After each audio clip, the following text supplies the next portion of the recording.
नमस्कार दोस्तों। तो लीजिए मैं फिर आ गया आपके पास एक नया वीडियो लेके। और आज के इस वीडियो में हम बात करने वाले हैं प्रोसीजर, फंक्शन और मॉड्यूल के बारे में। दोस्तों होता क्या है कि जब हम विजुअल बेसिक में कोड लिखते हैं तो उन कोड को एग्जीक्यूट करने के लिए हमें किसी इवेंट को ट्रिगर्ड करना पड़ता है।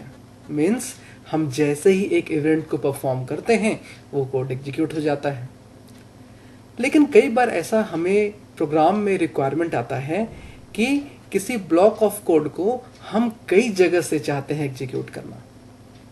मीन्स मान लीजिए मेरे पास ये 4 कमांड बटन हैं और इन चारों कमांड बटन से मैं चाहता हूं सेम पीस ऑफ कोड को एग्जीक्यूट करना। तो अभी हमको क्या पता है कि हम करेंगे क्या कि सभी कमांड बटन में सेम कोड को लिख देंगे। अब इससे हो क्या रहा है? इससे हो ये रहा है कि आप कोड का रिपीटेशन कर रहे हो, आप उसी कोड को बार बार लिख रहे हो। लेकिन जब आप इस वीडियो को पूरा कंप्लीट कर लेंगे तब आपको समझ में ये आ जाएगा कि यदि कभी ऐसा प्रॉब्लम आए जहां पर हमको सेम पीस ऑफ कोड को अलग अलग जगह से एग्जीक्यूट करना हो तो हम उसे बार बार रिपीट नहीं करेंगे। हम उसके जगह पे यूज करेंगे प्रोसीजर का, फंक्शन का या मॉड्यूल का। डिपेंड करता है हमारा रिक्वायरमेंट क्या है, डिपेंड करता है हम किस टाइप का प्रोग्राम बना रहे हैं। तो चलिए इस वीडियो को स्टार्ट करते हैं। मुझे लगता है कि आप इस वीडियो में आसानी से प्रैक्टिकल तरीके से समझ पाएंगे कि विजुअल बेसिक में हम प्रोसीजर, फंक्शन और मॉड्यूल को किस तरीके से यूज करते हैं। तो चलिए वीडियो स्टार्ट करते हैं। सबसे पहले हम लोग ये देखते हैं कि हम लोग आज पढ़ने क्या वाले हैं। हम जानने वाले हैं प्रोसीजर क्या होता है, फंक्शन क्या है और क्या है मॉड्यूल। मैं आपको बता दूं, हम शुरुआत करते हैं प्रोसीजर से। तो सबसे पहले जानते हैं ये प्रोसीजर होता क्या है। दोस्तों अगर आप विजुअल बेसिक में एक ब्लॉक ऑफ कोड लिखते हो, उस कोड या उस ब्लॉक को ही हम प्रोसीजर कहते हैं। और बेसिकली ये 2 प्रकार के होते हैं। एक कहलाता है कमांड प्रोसीजर और ये कहलाता है यूजर डिफाइंड प्रोसीजर। मीन्स यदि आपसे कोई पूछे कि प्रोसीजर कितने प्रकार के होते हैं विजुअल बेसिक 6 में, तो आप बोलेंगे 2।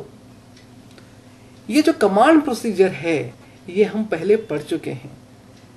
दोस्तों होता क्या है, जब आप किसी कमांड के लिए कोई कोडिंग लिखते हो, यहाँ पे कमांड का मतलब ना कोई बटन नहीं है, आप किसी भी चीज के लिए, आप टेक्स्ट बॉक्स के लिए कोई कोड लिखते हो, आप लेबल के लिए कोई कोड लिखते हो, तो आप किस तरीके से करते हो? आप करते क्या हो कि उस बटन पे या उस लेबल पे या उस टेक्स्ट बॉक्स पे आप डबल क्लिक करते हो। तो देखो यहां पर ये जो अपने आप आ गया है जहां पे लिखा है प्राइवेट सब कमांड 1 अंडरस्कोर क्लिक और ये एंड सब, ये जो सब जो वर्ड लिखा हुआ है एक्चुअली यही प्रोसीजर है। और चूंकि ये जो प्रोसीजर है ये कमांड के साथ में या कंट्रोल के साथ में एसोसिएट है, इसलिए हम इस प्रकार के प्रोसीजर को कमांड प्रोसीजर कहते हैं। इसका मतलब आप समझ चुके होंगे कि जब एक प्रोसीजर जुड़ा हो किसके साथ, किसी कंट्रोल के साथ, तो उस प्रोसीजर को कमांड प्रोसीजर कहते हैं। जैसे मैं यदि टेक्स्ट बॉक्स पे डबल क्लिक करूं तो देखो क्या मैसेज आएगा, प्राइवेट सब टेक्स्ट 1 अंडरस्कोर चेंज। यहाँ पे हो क्या रहा है, ये जो प्रोसीजर है इस टेक्स्ट बॉक्स के चेंज इवेंट के साथ में एसोसिएट किया गया है। मतलब जो भी यहाँ पे आप कोड लिखोगे वो तब एग्जीक्यूट होगा जब आप टेक्स्ट 1 में कुछ चेंज करोगे। यहाँ पे जो भी आप कोड लिखोगे वो तब एग्जीक्यूट होगा जब आप कमांड बटन पे क्लिक करोगे। तो हमेशा ये ध्यान रखना कि विजुअल बेसिक 6 में जब आप किसी कंट्रोल के साथ में किसी प्रोसीजर को अटैच करते हो तो ये कमांड प्रोसीजर कहलाता है। और बाय डिफॉल्ट अभी तक हम जितने भी प्रोग्राम बनाते चले आए हैं वो सब कमांड प्रोसीजर के एग्जाम्पल थे। तो चलिए जल्दी से एक काम करते हैं, एक छोटा सा प्रोग्राम बना लेते हैं, सिंपल सा। मैं एक काम करता हूं, यहाँ पर मैं एक कमांड बटन यहाँ पे मैंने लिया और मैंने यहाँ पर एक ले लिया लेबल भी साथ में। सिंपल सा प्रोग्राम देख रहे हैं कमांड प्रोसीजर का। तो हम लोग करने क्या वाले हैं, ये जो लेबल लिखा हुआ है हम यहाँ पर प्रॉपर्टी विंडो पे जाएंगे और हम लोग यहाँ पे लिख देंगे एंटर ए नंबर। सिंपल है, सॉरी नेम नहीं, हम लोग यहाँ पे उसके कैप्शन में जाएंगे और एंटर फर्स्ट नंबर यहाँ पे लिख देंगे। या एक काम करते हैं, स्क्वायर का प्रोग्राम बना लेते हैं, तो एंटर ए नंबर कर लेते हैं। इस टेक्स्ट बॉक्स में जो टेक्स्ट के सामने में जो लिखा हुआ है इसको डिलीट कर लेंगे ताकि हमारा टेक्स्ट बॉक्स एम्प्टी हो जाए। और ये है हमारा कमांड बटन। हम यहाँ पे लिखते हैं स्क्वायर, इसके कैप्शन में जाके स्क्वायर, ताकि हमको ये पता चल जाए कि जैसे ही हम उस कमांड बटन पे क्लिक करेंगे उस नंबर का स्क्वायर दिखाएगा। और ये लेबल 2 को भी हमने यहाँ पे ब्लैंक कर दिया। सिंपल सा प्रोग्राम है, एक नंबर देना है, बटन पे क्लिक करते ही उसका स्क्वायर यहाँ आएगा। तो हम यहाँ पर किसका यूज करने वाले हैं? हम यहाँ पे यूज करने वाले हैं कमांड प्रोसीजर का, जो एक प्रोसीजर का एक टाइप है। चलो डबल क्लिक करो, देखो इसके साथ में कमांड प्रोसीजर आ गया। ये जो कमांड 1 और ये कमांड ये जो बना हुआ है इसको हम लोग डिलीट कर लेते हैं, हमारे किसी काम का नहीं है। फिर से एक बार दिखाता हूँ, डबल क्लिक करेंगे, कमांड 2 पे देखो कर्सर यहाँ आ गया। सिंपल, हमको स्क्वायर निकालना है। आप चाहो तो एक लाइन में ही कोड कर सकते हो। कैसे? सिंपल सी बात है, हमको करना क्या है कि हमको लेबल 1 जो हमारा है उसके कैप्शन में हमको उस नंबर का स्क्वायर चाहिए। तो हम लिखेंगे val text1 dot text into val text1 dot text. ये जो val है ये करता क्या है कि जो भी आप टेक्स्ट बॉक्स में जो भी कुछ नंबर टाइप करते हो उसको वैल्यू में मीन्स इंटीजर फॉर्म में चेंज कर देता है। बाय डिफॉल्ट होता क्या है ना, टेक्स्ट बॉक्स में हम जो भी कुछ लिखते हैं वो उसको टेक्स्ट समझता है, लेकिन हमको ना नंबर को हमको मल्टीप्लाई करना है। तो ये जरूरी हो जाएगा कि हम उन नंबर को नंबर की तरह ट्रीट करें, टेक्स्ट की तरह नहीं। इसलिए हमें वैल फंक्शन लगाकर उसको न्यूमेरिक फॉर्म में चेंज करना होगा। सिंपल सा है, जैसे ही हम इस कमांड बटन पे क्लिक करेंगे क्या होगा, टेक्स्ट 1 में जो भी कुछ लिखा है वो न्यूमेरिक फॉर्म में चेंज होगा, फिर से न्यूमेरिक फॉर्म में चेंज होगा और वो दोनों आपस में मल्टीप्लाई हो जाएंगे। प्रोग्राम ही यही था कि हम नंबर को किस तरीके से स्क्वायर करते हैं। चलो रन करा के देखते हैं। मैंने यहाँ पे रन कराया, मैंने यहाँ पे लिखा यहाँ पे 2 और जैसे ही मैंने स्क्वायर बटन पे क्लिक किया देखो उसका स्क्वायर आ गया। लेकिन स्क्वायर कहाँ पे आ रहा है? लेवल 1 में ही। हमको कहाँ पर स्क्वायर चाहिए था? लेवल 2 में। तो हम लोग यहाँ पे लेवल 2 डॉट कैप्शन करेंगे। देखो ये था हमारा लेवल 1, ये हमारा था लेवल नंबर 2। तो प्रोग्राम तो बन गया। विजुअल बेसिक आपको कितना अच्छा कंट्रोल प्रोवाइड करता है कि आप जहां चाहो ना वहां पर अपना आउटपुट दिखा सकते हो जिस तरीके से आप चाहो। तो चलो एक बार फिर से रन कराते हैं। मैंने लिखा 3, देखो इसका स्क्वायर 9।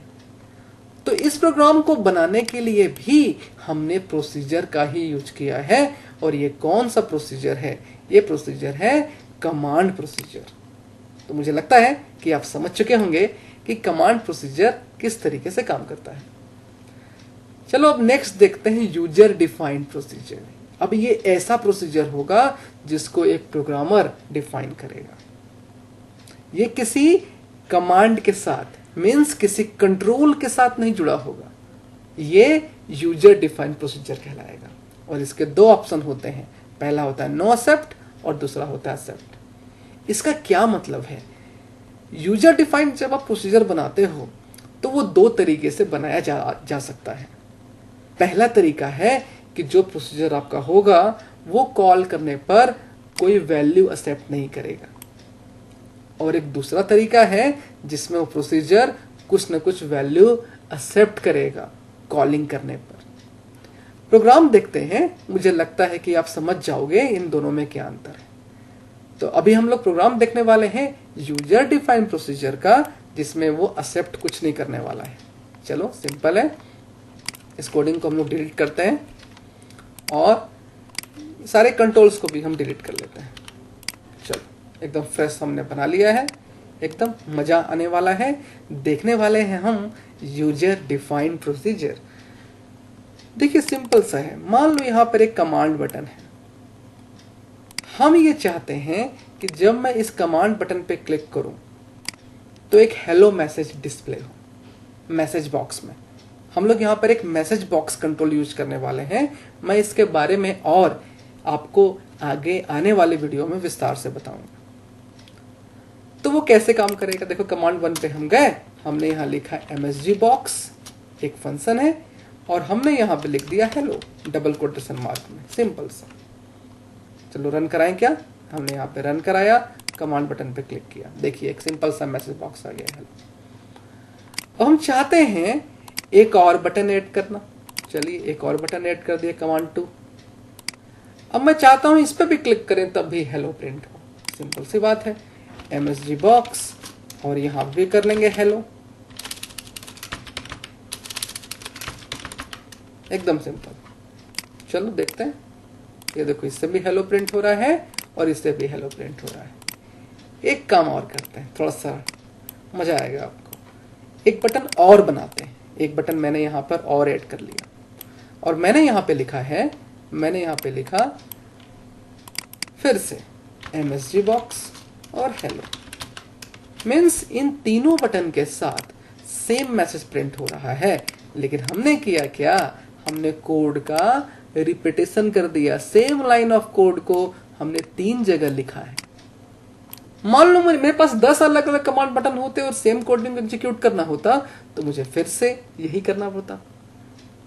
लेकिन मान लो यदि मुझे इसके जगह पे किसी और कोड को एग्जीक्यूट करना होता तो उनको अल्टर करना, उसको एडिट करना, उसको चेंज करना हमारे लिए टफ हो जाता। तो हम ये नहीं करने वाले हैं। हम क्या करने वाले हैं, हम यूज करने वाले हैं यूजर डिफाइंड प्रोसीजर का। इसी कारण से यूजर डिफाइंड प्रोसीजर जो है अभी आपके सामने में आने वाला है। कैसे बनाते हैं, एकदम सिंपल है। हम लोग यहाँ पे लिखेंगे प्रोसीजर में पब्लिक देन सब, और मान लीजिए मेरा नाम रितेश। मैंने यहाँ पे क्या किया, रितेश नाम का बना दिया प्रोसीजर। कैसे बनाएंगे प्रोसीजर, हम लोग यहाँ पे लिखेंगे पब्लिक। पब्लिक क्यों, क्योंकि जो भी हम लोग यहाँ पे कोड करने वाले हैं ना उसको कोई भी एक्सेस करने वाला है। मीन्स इस कोडिंग को कमांड 1 भी एक्सेस करने वाला है, कमांड 2 भी एक्सेस करने वाला है और कमांड 3 भी एक्सेस करने वाला है। इसलिए हमको इसको पब्लिक कीवर्ड से डिक्लेयर करना होगा। अब हम करेंगे क्या, ये जो मैसेज बॉक्स का जो कोड था जो हर जगह लिखा हुआ था, हम उस कोड को यहां लिख देंगे। सिंपल सी बात। मीन्स ये जो रितेश नाम का प्रोसीजर हम बना रहे हैं वो क्या करने वाला है, वो एक मैसेज बॉक्स दिखाने वाला है जिसमें क्या लिखा हुआ रहेगा हेलो। अब हम बाकी जगह पे क्या करने वाले हैं, हम बाकी जगह पे बस उस रितेश को कॉल करने वाले हैं, बस बुला लेंगे उसको। जैसे ही कमांड 1 पे क्लिक किया जाएगा ये रितेश को कॉल कर लेगा, रितेश लिख देंगे। आप चाहो तो आप कॉल रितेश भी लिख सकते हो, कॉल नाम का स्टेटमेंट यूज कर सकते हो। हमने इस तरीके से लिख दिया। रन कराते हैं। कमांड 1 पे क्लिक करेंगे हेलो, कमांड 2 पे क्लिक करेंगे हेलो और कमांड 3 पे भी क्लिक करेंगे तो हेलो आएगा। हो क्या रहा है, जब हम कमांड 1 पे क्लिक कर रहे हैं तो रितेश को हमने कॉल किया और ये जैसे ही वो रितेश के पास प्रोग्राम का कंट्रोल गया, उसने जो भी कोडिंग यहाँ लिखा हुआ है उसको एग्जीक्यूट कर देगा। मैं जब कमांड 2 पे क्लिक करता हूं तो भी रितेश कॉल हो रहा है और कमांड 3 पे क्लिक करने पे भी रितेश कॉल हो रहा है। आप चाहो तो आप कॉल नाम का स्टेटमेंट भी यूज कर सकते हो, चाहो तो आप उसको अवॉइड भी कर सकते हो, जो भी आप चाहो। तो देखा कितना आसान था। अब इससे फायदा क्या हुआ, अब मेरे पास यदि एक और कमांड बटन होगा, जब मैं ऐड कर लूंगा तो मैं सिंपली रितेश लिख दूंगा तो वो कॉल हो जाएगा, मुझे फिर से कोडिंग रिपीट नहीं करना पड़ेगा। अब आपको ये लग रहा होगा सर रितेश रितेश रितेश तो जो है यहाँ पे हर बार मुझे लिखना ही पड़ रहा है। तो मैं आपको बता दूं यहाँ पे सिंगल लाइन ऑफ कोड है। मान लो यहाँ पे 10 लाइन्स ऑफ कोड होते, 100 लाइन्स ऑफ कोड होते तो आपको 100 लाइन लिखना नहीं पड़ता, आपको बस इस प्रोसीजर को कॉल करना पड़ता।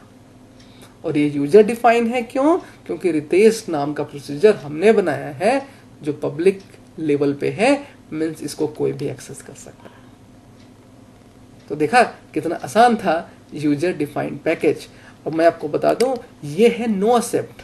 जब आप इसको कॉल किए, जब आपने रितेश को कॉल किया तो कॉल करने के दौरान यहां से इस प्रोसीजर में कुछ भी नहीं आया है। और आप यहां पे देखोगे कि ये कुछ एक्सेप्ट नहीं कर रहा है, ये केवल जो कोडिंग लिखा है ना बस उसको एग्जीक्यूट कर रहा है, केवल वो कर रहा है और कुछ नहीं कर रहा है। तो चलिए देखते हैं कि जब वो एक्सेप्ट करेगा तब क्या होगा। तो एक्सेप्ट करने पे क्या होता है मैं आपको बताने वाला हूं, सिंपल सा। तो इस प्रोग्राम में हम लोग जरा चेंज करते हैं। मैं इसको डिलीट कर रहा हूं और सारे कमांड को मैंने यहाँ पे मिटाया। और देखो हम लोग करने क्या वाले हैं, हम लोग यहाँ पे एक टेक्स्ट बॉक्स लिए हैं, एक कमांड लिए हैं, सिंपल सी बात है, और एक लिए हैं लेबल ताकि हमारा रिजल्ट यहाँ पे आ जाए।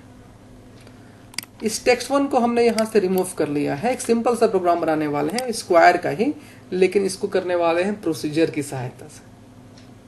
तो चलो कैसे बनाएंगे। इस बटन पे हमने क्लिक किया। सबसे पहले एक काम करते हैं, हम बनाते हैं पब्लिक सब रितेश नाम का एक प्रोसीजर। अब क्या होगा कि जब हम कमांड बटन पे क्लिक करेंगे तो करेगा क्या कि पहले वो इनपुट ले लेगा। चलो उसके लिए हमको एक डिम नाम का, पहले डिम स्टेटमेंट का यूज करके हमको बनाना है variable n as integer, simple.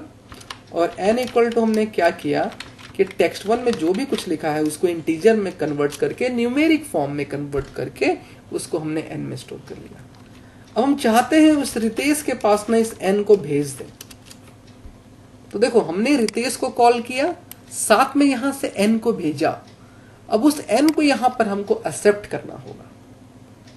तो उसके लिए एक्चुअली यहां पर स्टेटमेंट होते हैं यूज। क्या हमको यहां पे लिखना होगा बाय वैल नम एज इंटीजर, ऐसा। अब इसका मतलब क्या है, ये जो n है ना वो नम में आके स्टोर होगा। तो जब वो आके स्टोर होगा तो वो किस फॉर्म में स्टोर होगा, उसका वैल्यू वहां से आ रहा है, n का वैल्यू वहां से आ रहा है। तो जब हम एक प्रोसीजर बनाते हैं तो जो उसका ब्रैकेट लगा हुआ है प्रोसीजर के बाद में, यहां पर आपको करना क्या है कि जितना भी आप यहां से पास करोगे उतना यहां पे वेरिएबल डिक्लेयर करना पड़ेगा। जब आप यहां से उसको भेजोगे तो n का वैल्यू कहां जाएगा, नम में आ जाएगा। और नम में आने के बाद हम क्या करने वाले हैं, हम उसका स्क्वायर निकालने वाले हैं। तो सिंपल है, हम यहाँ पे लिख देंगे क्या, label one dot caption equal to num into num. देखो उसका स्क्वायर निकल जाएगा। मैं आपको दिखाता हूँ, रन कराते हैं, नंबर दिए, कमांड पे क्लिक किए, स्क्वायर आ गया। हमने यहाँ पे किया क्या, स्क्वायर का प्रोग्राम तो बनाया, लेकिन स्क्वायर कैलकुलेट करने के लिए हमने अलग से प्रोसीजर बना लिया। इस प्रोसीजर की सहायता से हम उस नंबर का स्क्वायर निकाल रहे हैं।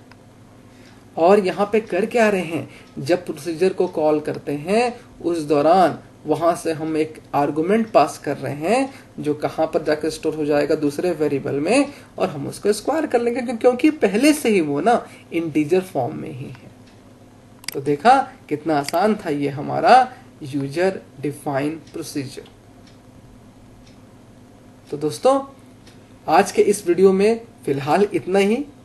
आगे आने वाले वीडियो में मैं आपको बताऊंगा फंक्शन, और फिर हम देखने वाले हैं मॉड्यूल। मुझे लगता है आज का ये वीडियो आपको जरूर पसंद आएगा।